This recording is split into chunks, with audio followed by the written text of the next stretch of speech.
Hey everyone, hopefully you're having a great day today. My name's Andy, my channel's Finding Value. If you like making money, subscribe to the channel. I talk a lot about undervalued commodities and other investment opportunities on this channel. It is not restricted to commodities, it just happens to be that commodities are cheap right now.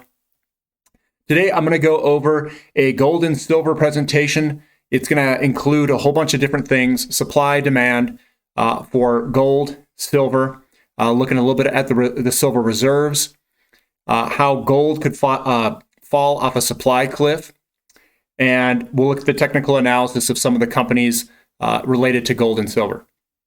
So let's jump in here. Look at this presentation. I kind of like it. I like gold and silver though. So here are my thoughts.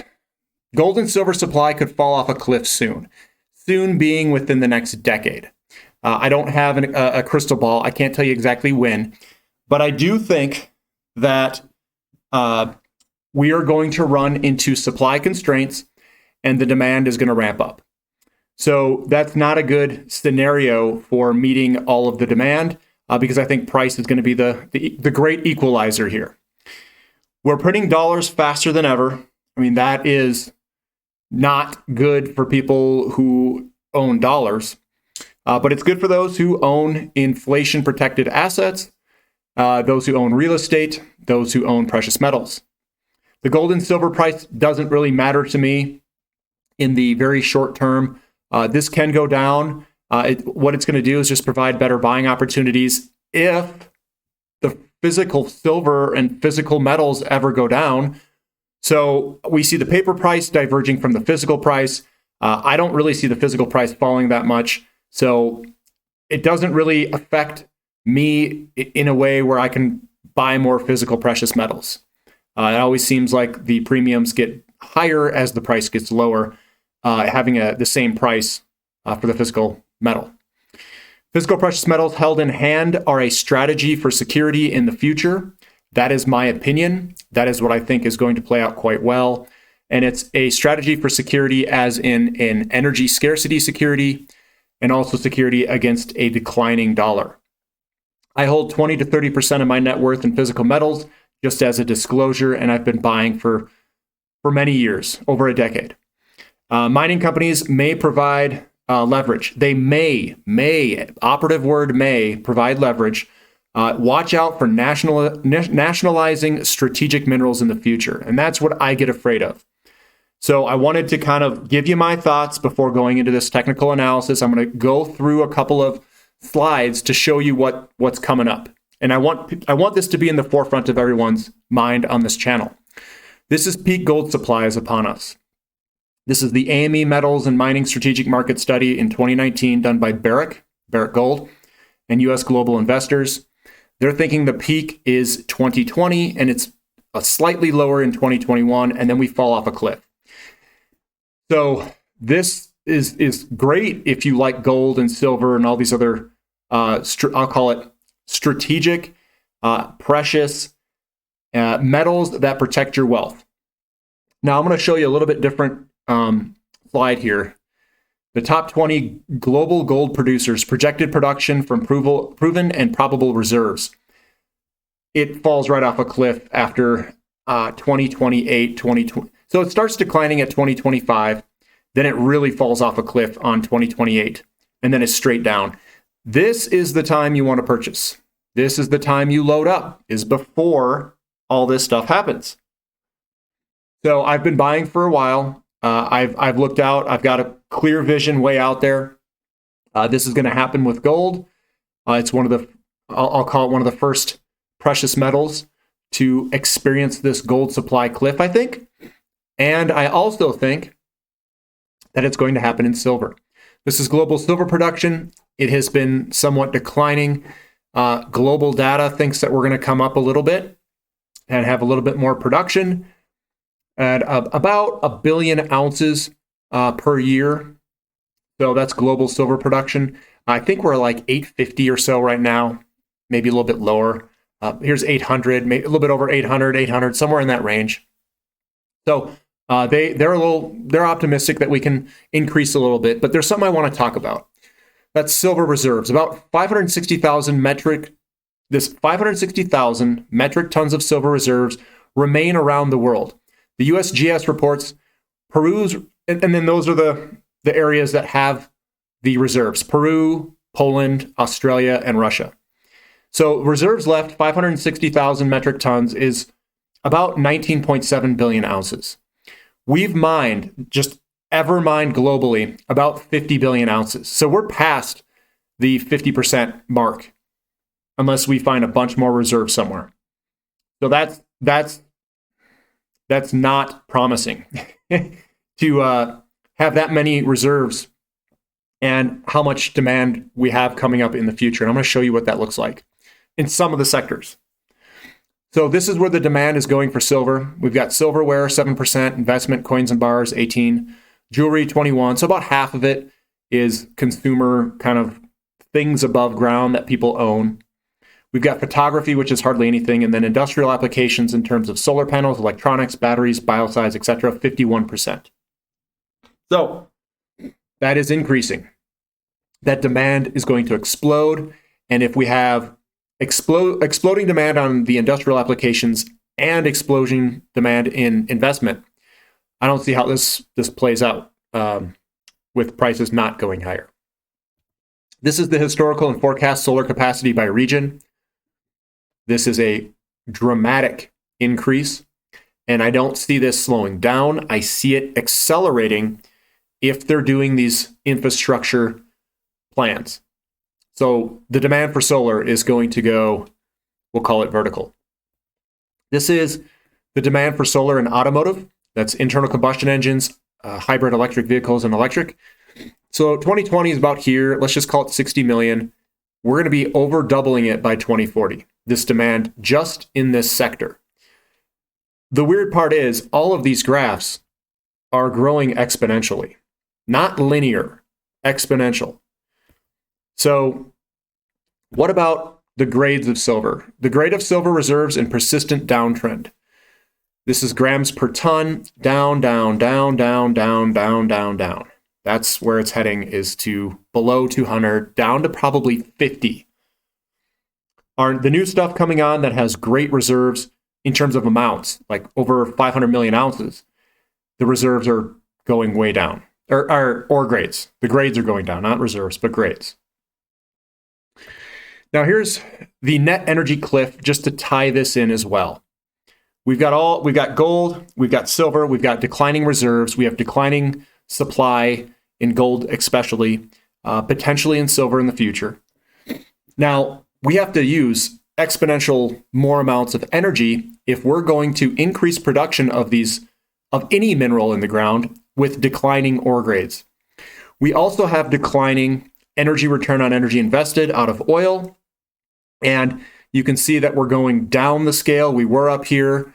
We're going down. Here's wind, coal, nuclear, solar, photovoltaic, shale, tar sands, oil sands.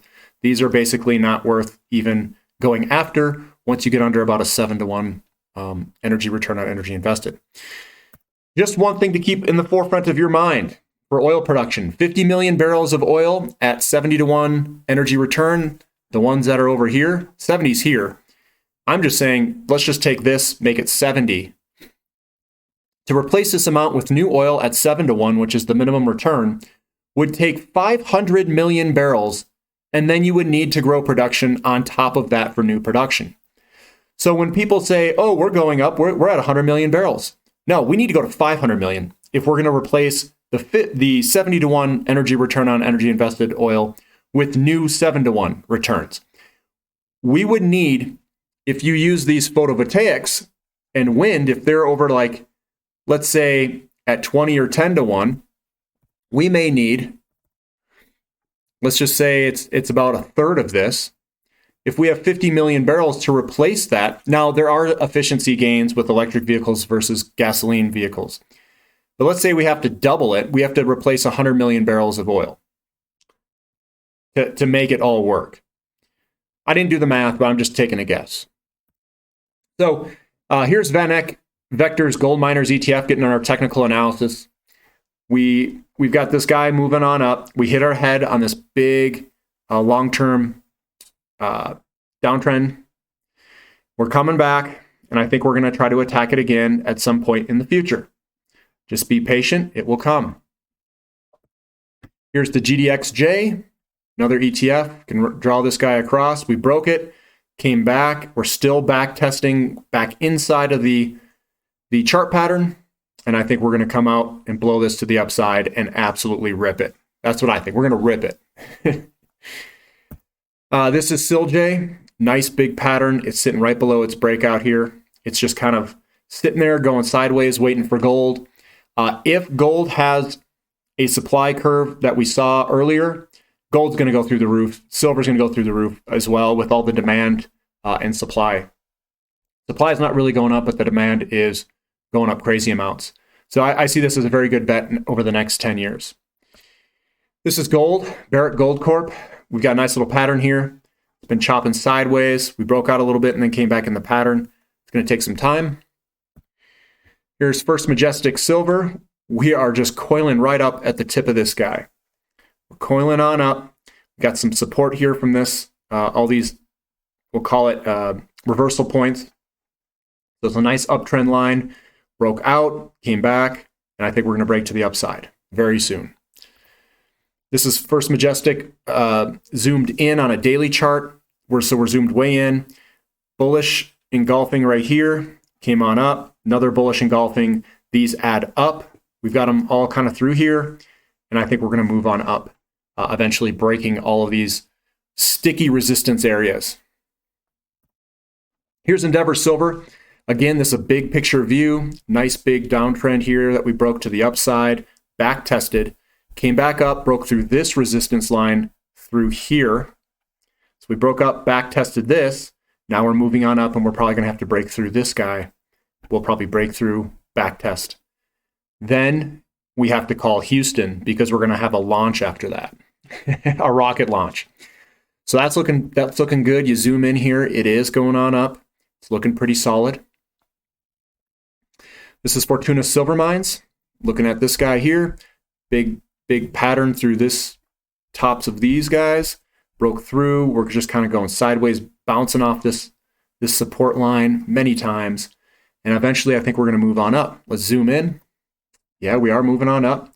Nice big strong day. I don't know if it ended there. Did it a little bit earlier in the day. We have a little downtrend that we broke here, kind of popping out of that thing. So that's looking good. And all these are going to be excellent long-term holds.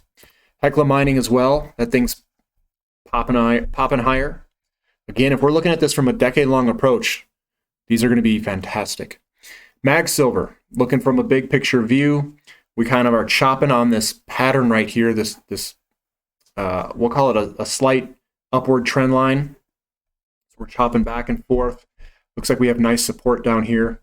If you're to kind of chart this out, it's a megaphone. We're at the bottom of the megaphone coming up. Once we break this megaphone pattern here, it's going to be see ya, wouldn't want to be ya. It's going to be turbo on a Toyota Supra. I mean, this thing's going to be, full bore. I just hope we got enough fuel for this turbo to hit. Keep it going. Now, here's something cool. This is Sandstorm Gold, a royalty company. Coming down, we broke the downtrend. Step 1's breaking the downtrend. So step 1, step 2 is a higher low. So this is the low. Here's the higher low.